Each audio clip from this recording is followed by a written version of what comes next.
ठीक है। तो हम लोग चैप्टर नंबर 2 से स्टार्ट कर रहे हैं, है ना। चैप्टर नंबर 2 क्या है? वास्तविक संख्या, जिसको इंग्लिश में रियल नंबर्स बोलते हैं, है ना। इसमें हम लोग बेसिकली क्या पढ़ने वाले हैं? परिमेय और अपरिमेय संख्या, है ना। परिमेय संख्या को इंग्लिश में रैशनल नंबर एंड अपरिमेय संख्या को इरैशनल नंबर बोलते हैं, ठीक है। तो बेसिकली इसमें हम लोग जो क्वेश्चन करेंगे ना, वो ज्यादातर परिमेय संख्या के लिए क्वेश्चन मिलेंगे, ठीक है। तो हम लोग परिमेय संख्या के क्वेश्चन सॉल्व करने वाले हैं। उससे पहले हम लोग कुछ बेसिक देख लेते हैं, है ना। जो पिछली कक्षा में हमने पढ़ा होगा वो बेसिक पहले क्लियर कर लेते हैं, ठीक है। तो चलिए स्टार्ट करते हैं। तो देखिए, सबसे पहले क्या होता है? प्राकृत संख्या। प्राकृत संख्या नेचुरल नंबर, है ना। नेचुरल नंबर होता है क्या है? तो देखो, नेचुरल नंबर को हम लोग काउंटिंग नंबर भी बोलते हैं, प्राकृत संख्या को काउंटिंग नंबर भी बोलते हैं। जो गणना के लिए जिन संख्याओं का उपयोग किया जाता है उसे हम लोग क्या बोलते हैं? नेचुरल नंबर या प्राकृत संख्या। तो एक से स्टार्ट होता है ना। एक से स्टार्ट होता है, 1 2 3 4 5 6, कहाँ तक जाता है ये? इन्फिनिटी तक जाता है। इन्फिनिटी मतलब अनंत तक, ठीक है। कहाँ तक जाता है ये? इन्फिनिटी तक, ठीक है। मतलब प्राकृतिक संख्या नेचुरल नंबर किसको बोलते हैं? जो गणना के लिए यूज किया जाता है ना। काउंटिंग नंबर भी बोलते हैं इसको हम लोग, काउंटिंग नंबर भी बोलते हैं। काउंट के लिए यूज करते हैं, जो 1 से स्टार्ट होता है, 1 2 3 4 और इन्फिनिटी तक जाता है, अनंत तक जाता है। ये हो गया हमारा प्राकृतिक संख्या नेचुरल नंबर, ठीक है। उसके बाद आता है होल नंबर, पूर्ण संख्या, ठीक है। प्राकृतिक संख्या में अगर हम लोग जीरो ऐड कर देना, जीरो को सम्मिलित कर देते हैं, तो हमारा वो पूर्ण संख्या बन जाता है, ठीक है। प्राकृतिक संख्या में हम लोग अगर जीरो को ऐड कर दें, जीरो को सम्मिलित कर लें, तो हमारा वो पूर्ण संख्या बन जाता है, होल नंबर्स बन जाते हैं, ठीक है। तो ये होल नंबर कहाँ से स्टार्ट होता है? जीरो से। जीरो, 1 2 3 4 5 6 और ये भी इन्फिनिटी तक जाता है, ठीक है। ये इन्फिनिटी का साइन होता है ना। ये जो उल्टा 8 है, ये इन्फिनिटी का साइन होता है, ठीक है। तो ये पूर्ण संख्या जीरो से स्टार्ट होके इन्फिनिटी तक जाता है, ठीक है। तो उसको हम पूर्ण संख्या बोलते हैं, होल नंबर, ठीक है। तो उसके बाद हम लोग तीसरा नंबर देखें, क्या है वो? पूर्णांक। पूर्णांक, जिसको इंग्लिश में हम लोग इंटीजर्स बोलते हैं, ठीक है। पूर्णांक क्या होता है? अगर हम लोग पूर्ण संख्या में, ये वाला पूर्ण संख्या में अगर हम लोग माइनस वाले नंबर को भी ऐड कर दें, माइनस -5 -4 -10 -10, है ना, इस सब नंबर को भी ऐड करते हैं, तो क्या हो जाता है? वो पूर्णांक बन जाता है। मतलब इसमें माइनस वाले नंबर रहते हैं, प्लस वाले नंबर भी रहते हैं। नेगेटिव नंबर्स और पॉजिटिव नंबर्स दोनों होते हैं। तो हम लोग उसको क्या बोलते हैं? पूर्णांक बोलते हैं, ठीक है। तो देखिए लिखा भी हुआ है, पूर्ण संख्या में जब ऋणात्मक संख्याओं को सम्मिलित कर दिया जाता है तो हम उस संख्या को पूर्णांक कहते हैं, ठीक है। पूर्ण संख्या में अगर हम लोग नेगेटिव नंबर्स को ऐड कर देते हैं तो वो हमारा पूर्णांक बन जाता है, इंटीजर्स। तो देखिए एग्जांपल में भी -4 -3 0 1 2 3, ये सब क्या है? पूर्णांक है, ठीक है। नेक्स्ट,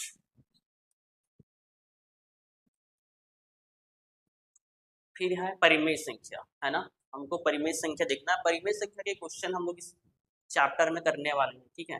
9th के चैप्टर नंबर 2 वास्तविक संख्या में परिमेय संख्या के बहुत सारे क्वेश्चन आने वाले हैं। परिमेय संख्या के क्वेश्चन कैसे सॉल्व करना है हम लोग आगे करेंगे, लेकिन सबसे पहले देख लेते हैं परिमेय संख्या होता क्या है। देखिए, हमने पिछले स्लाइड में हमने देखा, क्या क्या देखा? एक तो प्राकृतिक संख्या, जिसको नेचुरल नंबर बोलते हैं, वो 1 से स्टार्ट होता है और अनंत तक जाता है, 1 2 3 4 और इन्फिनिटी तक जाता है, अनंत तक, ठीक है।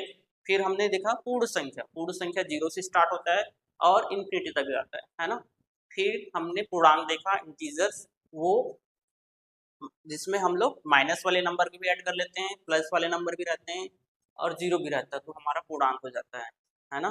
नेगेटिव नंबर, पॉजिटिव नंबर और जीरो सब होते हैं उसमें, ठीक है। उसके बाद हम देखने वाले हैं परिमेय संख्या। परिमेय संख्या को इंग्लिश में हम लोग बोलते हैं रैशनल नंबर, ठीक है। रैशनल नंबर बोलते हैं परिमेय संख्या को। और उस होता क्या है, देखिए, ऐसा ऐसा नंबर जिसको हम लोग क्या p/q के रूप में लिख सकें, p/q के रूप में लिख सकें, है ना। और जहां पे दो कंडीशन होते हैं, है ना, दो कंडीशन होते हैं। कोई भी नंबर को हम लोग परिमेय संख्या बोल सकते हैं अगर वो दो कंडीशन फुलफिल करता है ना। जिसको हम लोग ऐसे लिख सकें p/q के रूप में, और दो कंडीशन होता है। पहला कंडीशन क्या होता है? पहला कंडीशन होता है कि p और q क्या होना चाहिए? p और q पूर्णांक होना चाहिए, पूर्णांक होना चाहिए, इंटीजर्स होना चाहिए, ठीक है ना। पहला कंडीशन क्या है? p और q क्या होना चाहिए? पूर्णांक होना चाहिए। पूर्णांक मतलब नेगेटिव नंबर भी हो सकता है, पॉजिटिव नंबर भी हो सकता है, ठीक है ना। और दूसरा कंडीशन क्या होता है, Q not equal to zero होना चाहिए, क्यू जीरो के बराबर नहीं होना चाहिए, मतलब हर में जो क्यू है ना, हर में जो क्यू है वो जीरो के बराबर नहीं होना चाहिए, जीरो नहीं होना चाहिए, तब हम उसको क्या बोलते हैं, परिमेय संख्या, ठीक है। परिमेय संख्या जब जिसको हम लोग पी बाई क्यू के रूप में लिख सकें, पी बटा क्यू के रूप में लिख सकें, और पहला कंडीशन क्या होना चाहिए, पी और क्यू पूर्णांक होना चाहिए, मतलब पॉजिटिव नंबर भी हो सकता है, वो नेगेटिव नंबर भी हो सकता है। और दूसरा कंडीशन जो नीचे वाला हर है वो क्यू के बराबर, क्यू जीरो के बराबर नहीं होना चाहिए, तब हम उसको परिमेय संख्या बोलते हैं, ठीक है। तब हम उसको क्या बोलते हैं, परिमेय संख्या। ऐसी संख्याएं देंगे पी बाई क्यू के रूप में व्यक्त किया जा सके, और जहाँ पे पहला कंडीशन क्या होता है, पी और तथा क्यू क्या होना चाहिए, पूर्णांक होना चाहिए, और दूसरा Q not equal to zero, Q zero के बराबर ना हो, तो हम उसको क्या बोलते हैं, परिमेय संख्या बोलते हैं, ठीक है। चलिए ये हो गया, ठीक है। इसके बाद हम लोग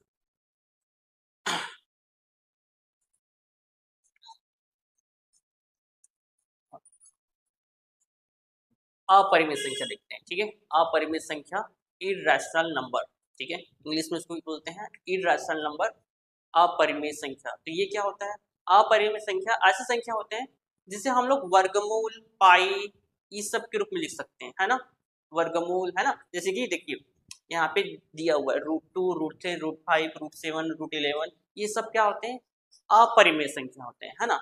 लेकिन इसमें एक कंडीशन होता है कि ये पूर्ण वर्ग वाले संख्या नहीं आते हैं इसमें। जैसे कि पूर्ण वर्ग वाले संख्या क्या है, √4, √4, इसका वैल्यू तो 2 हो जाता है ना, √4 का वैल्यू कितना हो जाता है, 2, तो ये तो परिमेय संख्या में आ गया, है ना। √4, √9 का वैल्यू कितना हो जाता है, 3। ये पूर्ण वर्ग संख्या को छोड़कर बाकी जितने वर्गों में संख्या आते हैं ना, वो सब क्या है, अपरिमेय संख्या, ठीक है। देखिए ऐसी संख्या जिसे भिन्न के रूप में व्यक्त नहीं किया जा सकता, ठीक है। ऐसी परिमेय संख्या, ऐसी संख्या जिसे भिन्न के रूप में नहीं लिखा जा सकता है, उसे अपरिमेय संख्या कहते हैं।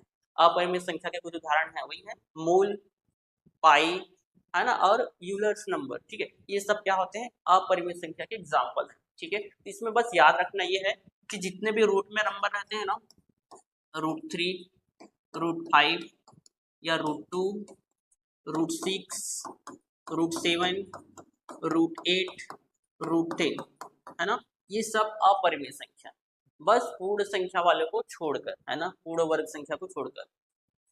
जैसे कि √4 का हो जाता है वैल्यू 2, √9 का वैल्यू हो जाता है 3, √16 का वैल्यू हो जाता है 4, इस नंबर को छोड़ के बाकी सब क्या आते हैं, अपरिमेय संख्या होते हैं, ठीक है।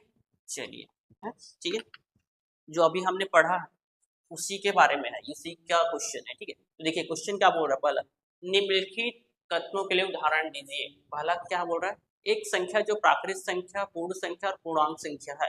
ऐसी कोई एक संख्या बताना जो प्राकृत संख्या भी हो, पूर्ण संख्या भी हो और पूर्णांक भी हो, है ना। प्राकृत संख्या मतलब 1 से स्टार्ट होता है, पूर्ण संख्या मतलब 0 से स्टार्ट होता है, पूर्णांक मतलब जिसमें नेगेटिव नंबर, ऋणात्मक संख्या भी आ जाती है, तो उसको हम लोग क्या बोलते हैं, पूर्णांक बोलते हैं। तो प्राकृत संख्या मतलब अगर हम लोग एक लिख दें, है ना, यहाँ पे एक लिखें, 1, 2, 3, इस तरह से बहुत सारे नंबर आएंगे, एक संख्या बोला लेकिन तो बहुत सारे नंबर आ रहे हैं, है ना। एक हमारा प्राकृत संख्या भी है, पूर्ण संख्या भी है और पूर्णांक भी है, पॉजिटिव में एक, है ना, धन एक, ये क्या है, प्राकृत संख्या भी है, पूर्ण संख्या भी है और पूर्णांक भी है, तो एक उसका ये एग्जाम्पल हो सकता है, 2 भी हो सकता है, 3 भी हो सकता है, बहुत सारे हैं, ठीक है। वैसे सेकंड क्वेश्चन क्या बोल रहा है, एक संख्या जो पूर्ण संख्या है लेकिन प्राकृत संख्या नहीं है, क्या बोल रहे हैं, पूर्ण संख्या है लेकिन प्राकृत संख्या नहीं। पूर्ण संख्या पहले देख लेते हैं, पूर्ण संख्या क्या होता है, 0, 1, 2, 3, 4, इस तरह से जाता है इंफिनिटी तक, है ना, ये हमारे पूर्ण संख्या। और प्राकृत संख्या कहाँ से स्टार्ट होता है, प्राकृत संख्या होता है 1 से स्टार्ट होता है, एक सीधर वाला। तो क्वेश्चन बोल रहा है हमको एक संख्या जो पूर्ण संख्या है लेकिन प्राकृत संख्या नहीं है, तो इसमें आंसर क्या हो जाएगा हमारा, ये 0 वाला, 0 पूर्ण संख्या तो है लेकिन प्राकृत संख्या नहीं है, तो सेकेंड वाला का आंसर 0 हो जाएगा। थर्ड क्वेश्चन क्या बोल रहा है, थर्ड क्वेश्चन बोल रहा है एक संख्या जो परिमेय संख्या है लेकिन प्राकृत संख्या नहीं है। एक संख्या जो एक परिमेय संख्या तो है लेकिन प्राकृत संख्या नहीं है। एक संख्या जो एक परिमेय संख्या है लेकिन एक प्राकृत संख्या नहीं है। देखिए, परिमेय संख्या होना चाहिए लेकिन प्राकृत संख्या नहीं होना चाहिए। तो देखिए कोई भी माइनस वाले नंबर ले लेते हैं, है ना, पर क्योंकि प्राकृत संख्या में माइनस वाले नंबर नहीं आते, नेगेटिव नंबर नहीं आता, तो हम लोग कोई नेगेटिव नंबर ले लेते हैं, ऋणात्मक संख्या, जैसे -4।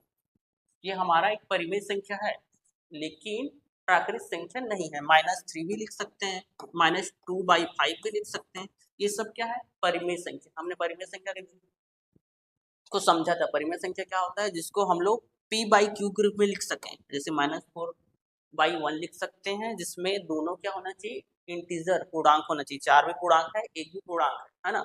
और नीचे वाला 0 के बराबर नहीं होना चाहिए, 0 तो नहीं है, जिसे -3/1 भी लिख सकते हैं। ये सब क्या है? परिमेय संख्या है लेकिन प्राकृत संख्या नहीं है। इसके भी बहुत सारे एग्जाम्पल, ठीक है। तो बाकी क्वेश्चन हम लोग नेक्स्ट लेक्चर में करेंगे, ठीक है। ये 2.1 का बेसिक सा छोटा छोटा क्वेश्चन था।